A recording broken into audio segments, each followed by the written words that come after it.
कराची के इलाके सोराब गोड के करीब नूर मोहम्मद गोड को मिसमार करने के लिए पुलिस की भारी नफरी जायवकवा पर पहुंच गई।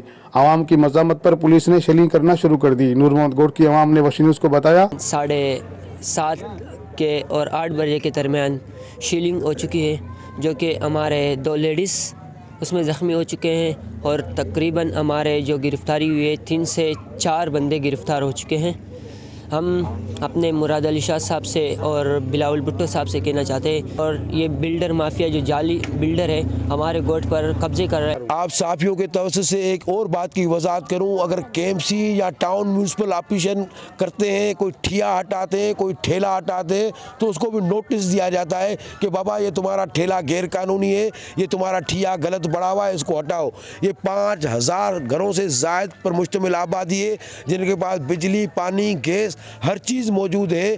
खुद डीसी सिंध में नूर मोहम्मद गुरबत गोड के हवाले से रिपोर्ट जमा कराई थी कि 4000 से ज़ायद घर हैं और 35 से 40 हज़ार की आबादी है, जो कि डीसी खुद तस्लीम कर चुका है। हमने जैसे उठ के नाश्ता भी अभी नहीं किया है तो पुलिस भारी हमले के साथ इधर हमारे गोट पे अचानक से चढ़ाई कर दी।